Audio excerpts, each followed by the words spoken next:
할렐루야, 안녕하십니까. 독일 신학 박사의 제이미스 말씀 전하기 시간이 돌아왔습니다. 네.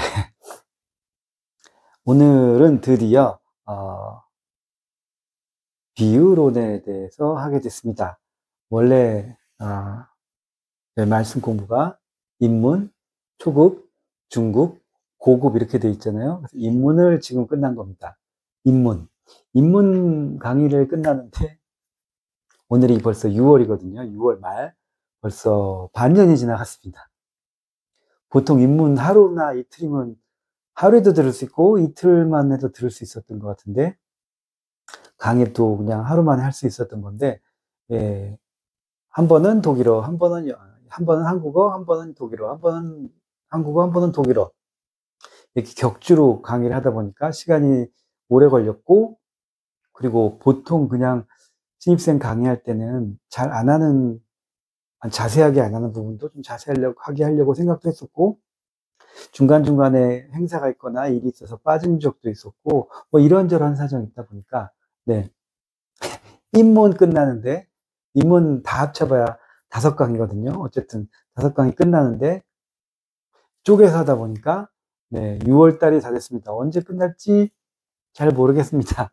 어쨌든, 뭐 봐주시는 분들이 계셔서, 응원해 주신 분들이 계셔서 계속 하도록 하겠습니다.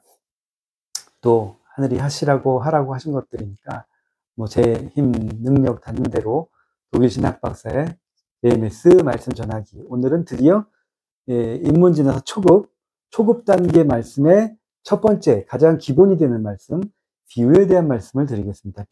비유에 대한 말씀이 한 강의인데, 한 강의를 쪼개서 비유론 1, 비유론 2, 뭐 이렇게도 하셨습니다. 비유론 1은 일반 비유, 비유론 2는 특별 비유, 뭐 이런 식으로 특별한 비유는 뭐 재림에 관한 비유, 말세에 관한 비유, 심판에 관한 비유, 뭐 타락에 관한 비유, 여러 가지 이런 특별한 그 주제에 관한 것들을 이렇게 나누기도 했었는데 유튜브다 보니까 너무 길어지면 안 될 것 같아서 또 쪼개게 됐습니다. 그래서 오늘은 왜 성경은 비유로 되어 있는데 하나님은 왜 성경을 비유로 쓰셨는가? 그 부분에 그 이유는 뭘까?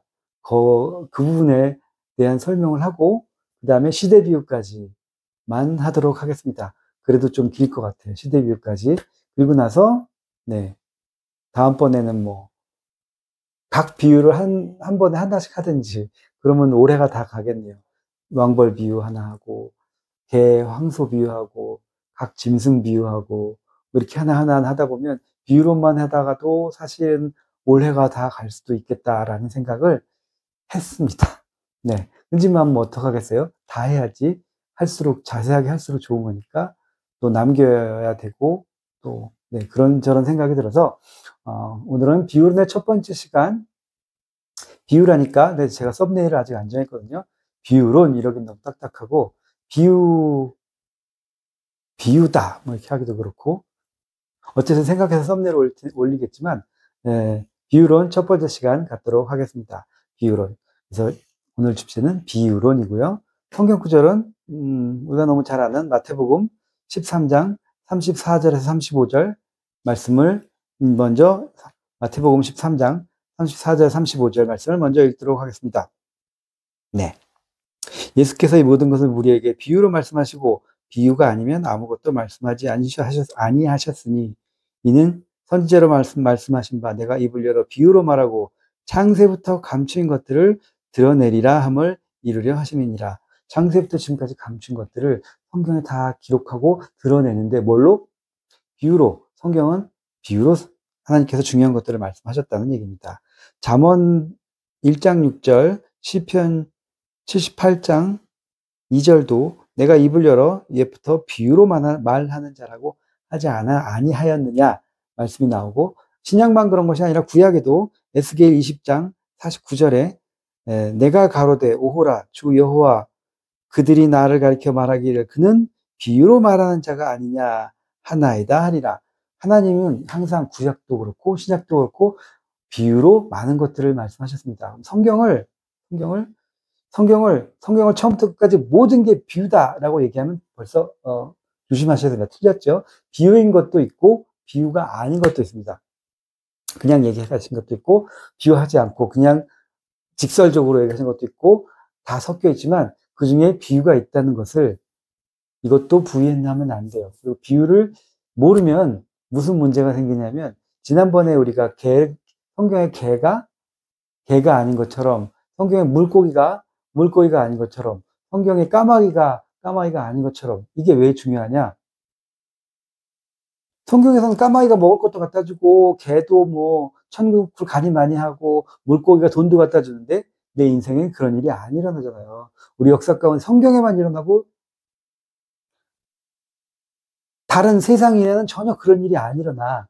기적과 이적인데 그런 이적과 기적은 나랑 상관이 없으면 우리가 읽을 필요도 없고 배울 필요도 없고 기도할 필요도 없고 왜? 성경엔 되는데 나는 안 돼.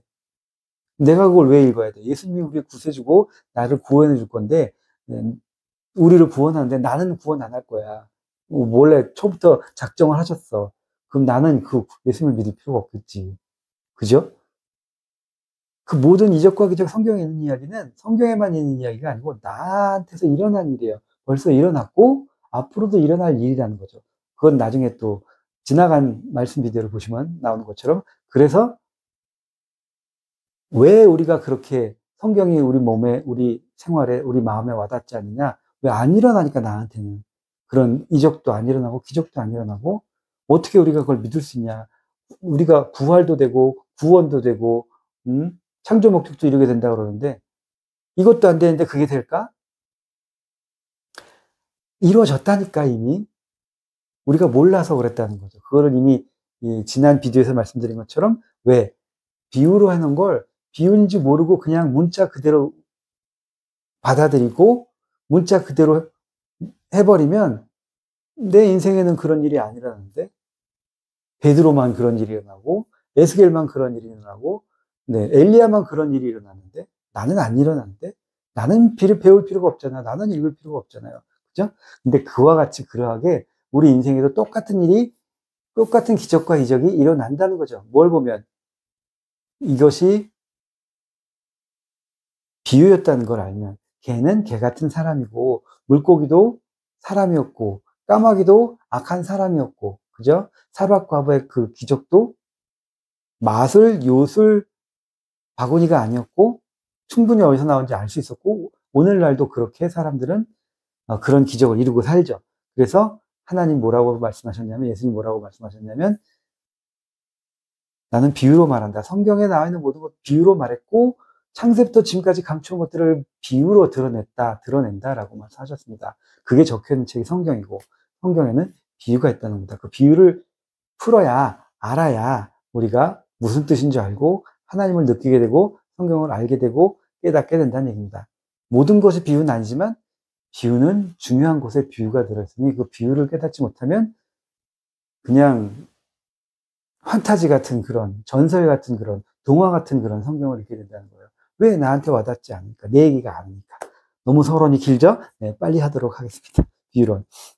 그래서 방금 성경 구절을 읽은 것처럼 성경에는 비유가 있다. 그 비유를 깨닫는 것이 지혜다. 이런 말씀을 하셨습니다. 하나님이 왜 비유를 하셨느냐? 보겠습니다. 누가복음 8장 9절에서 10절. 누가복음 8장 9절에서 10절. 하나님이 비유를 하신 여러 가지 이유 중에 첫 번째 이유가 나옵니다. 예, 제자들이 비유를 듣고 그 비유의 뜻을 물으니 가라사대 하나님 나라의 비밀을 아는 것이 너희에게는 허락되었으나 다른 사람에게는 비유를 하나니 이는 저희로 보아도 보지 못하고 들어도 깨닫지 못하게 하려 함이니라. 요 앞에를 읽어보시면 그 밭과 씨의 비유가 나옵니다.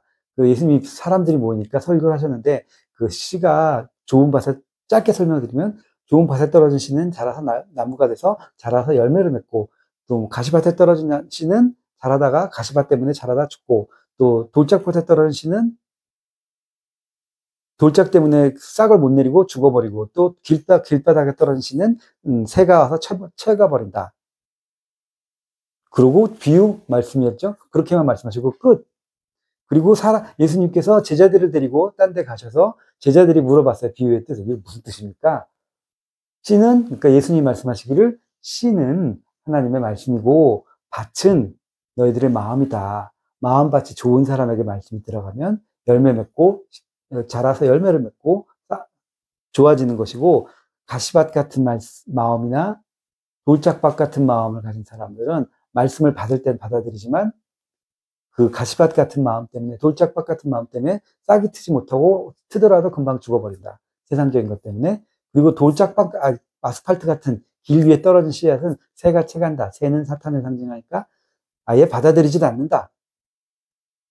왜 그럼 사람들한테 그렇게 설명 안 해주시고 예수님 그냥 그들에게는 비유로만 하고 우리에게만 알려주셨습니까? 라고 물어봤을 때 예수님 하신 말씀입니다. 하나님 나라의 비밀, 비유를 풀어서 알게 되는 것은 허락된 자가 있고 허락되지 않은 자가 있습니다. 허락된 자는 누구? 비유를 풀어서 알려주는 사람.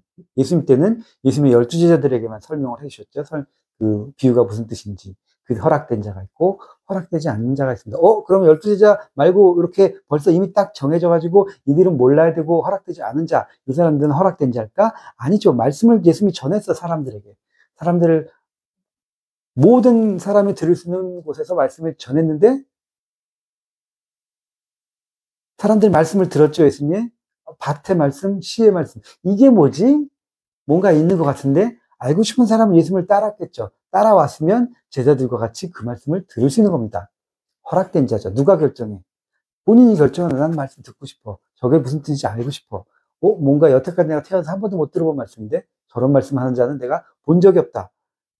쫓아가서 물어보든지 계속 말씀을 들었던 거예요. 그러면 그런 사람들은 허락된 자. 잘 모르겠는데? 뭔 소리야? 아니면 뭔가 있는 것 같은데 나 바쁘니까 가는 사람은 허락되지 않은 자. 누가 결정하는 거예요? 자기 스스로가 결정하는 겁니다. 자기 스스로가. 하늘나라의 비밀이 허락된 자가 있고 허락되지 않은 자가 있다. 그건 뭘로 안다? 비유를 풀어주느냐? 비유를 문자 그대로 그냥 듣고 신 줄 알고 바친 줄 알고 가느냐? 거기에 달려있는 거죠. 그래서 하나님께서 비유를 하시는 목적, 사람들을 나누기 위한 겁니다. 선인과 악인. 보통 우리가 선과 악을 나눌 때 착한 사람과 악한 사람을 선한 사람과 악인으로 나누기도 하는데 하나님이 보실 때 선과 악은 우리랑 좀 다를 수가 있어요. 하나님 스스로가 선이니까.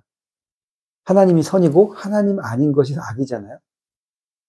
성경으로 볼 때는, 하나님 입장에서 볼 때는 하나님 스스로가 선 자체이시기 때문에 하나님적인 것, 하나님 것이 선인 거고 하나님 아닌 것이 악이 됩니다. 하나님 아닌 것이 뭐가 있어요? 하나님 것은 세상 만물, 우주, 영계, 사람, 사랑, 모든 것 하나님이 만드셨으니까 다 하나님 것.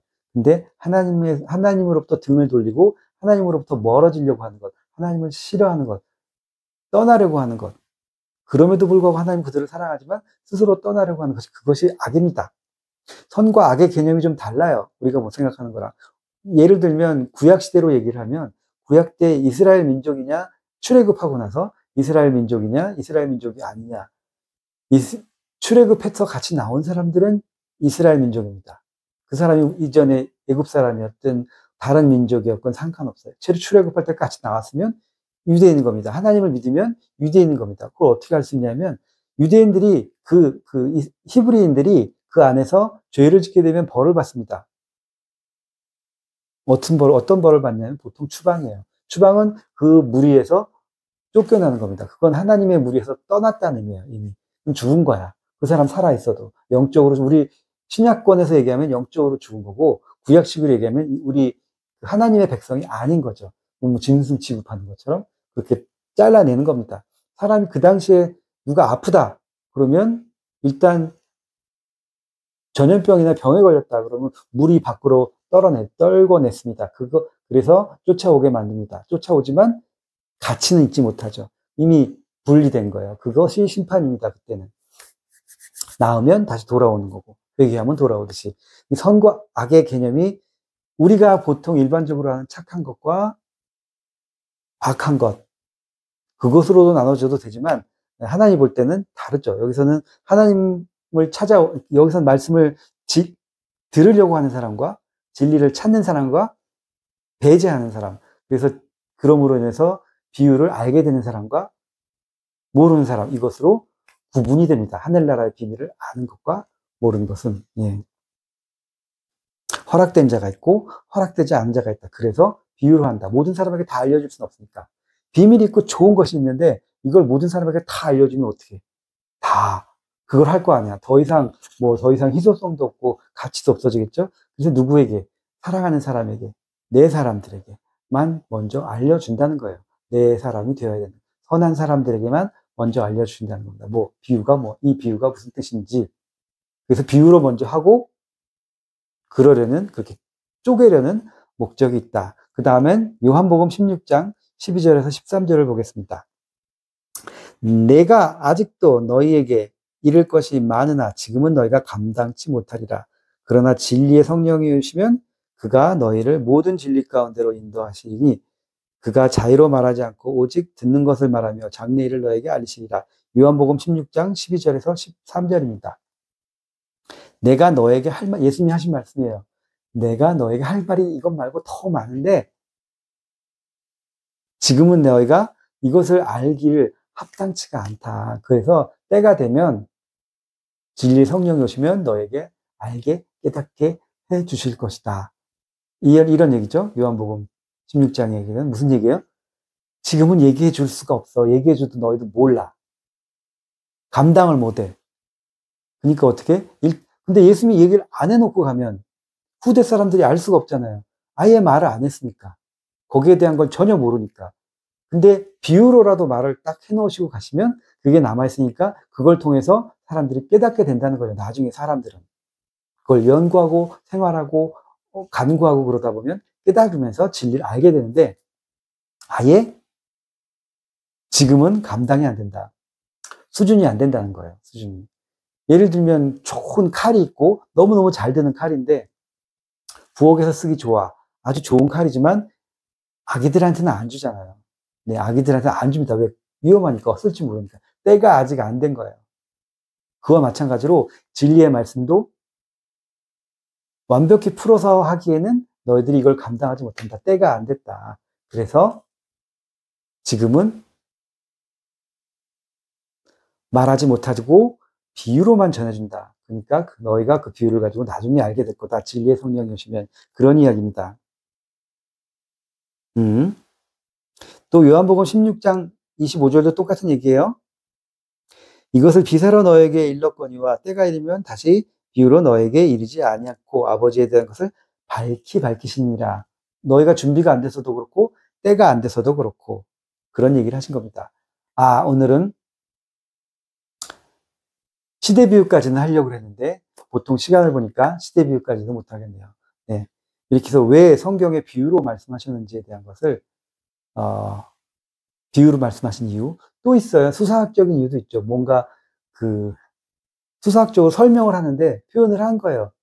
비유로 이와 같이 이러하다라고 표현을 하는 거예요. 사람들이 이해를 못하니까 그것을 이해하게 하기 위해서 수사학적으로 표현해 주면 이와 같이 이러하다. 개처럼 이러하다. 코끼리처럼 이러하다. 라고 우리가 잘 아는 것을 통해서 우리를 깨닫게 해주는 겁니다. 수사학적인 표현. 여러 가지 이유가 있는데 오늘 칠판 괜히 걸어놨네요. 첫 번째는 누가복음 말씀처럼 비유의 뜻을 알고 진리를 알아야 되는 사람과 예를 들면 하나님의 비밀을 알도록 허락된 자와 허락되지 않은 자가 있다. 그래서 비유로 말씀하시고 그 둘을 나눈다. 두 번째는 너희들이 감당하지 못한다. 지금은 아직 너무 어려. 그래서 칼 같은 거 갖고 놓을 수가 없어. 줄 수가 없어. 좋은 거지만 불도 줄 수가 없어. 왜? 불은 꼭 필요하고 좋은 거고 꼭 알아야 되지만 지금 넌 너무 조금해. 작아. 그래서 안 돼. 나중에 줄게. 세 번째는 때가 안 됐어. 줘야 될 말씀에 따라서 그 말씀이 필요하고 꼭 알아야 될 때가 있습니다. 그 말씀은 그 때가 돼야 알 수 있어요. 때가 돼야 알 수 있는 세 번째. 네 번째는 수사학적으로도 또 문학적으로도 비유를 쓸 수 있다. 비유를 써야만 한다. 써야 더 멋있잖아요. 그냥 다 까놓고 있는 그대로 사실대로 말하는 것 일기처럼 시 재밌을까요? 멋있을까요? 수준이 높은 걸까요? 그건 아니잖아. 그와 같이 성경도 문학 작품으로서의 기능을 비유를 통해서 하고 있다라고 말씀드릴 수 있습니다. 비유를 드는 이유, 오늘 설명드렸고 다음번에는 시대 비유를 하겠습니다. 시대 비유도 하고 또 그 다음에 시간 되는 대로 다른 비유 같이 할지 시간 되는 대로 끊어서 가도록 하겠습니다. 감사합니다. 이렇게 하니까 자꾸 늘어지는 거예요. 비유론 말씀 강의 하나를 이렇게 잘라야 되니까 잘라 비유론을 자르면 한 20개 나오거든요. 20개, 열 몇 개 나오겠네요. 열 몇 강의가 될 텐데 그렇게 할지 어떻게 될지 지나가면서 보도록 하겠습니다. 그럼 오늘은 성경에 비유를 드시는 이유, 비유로 성경에 말씀하신 이유 이렇게 정리하도록 하겠습니다. 감사합니다.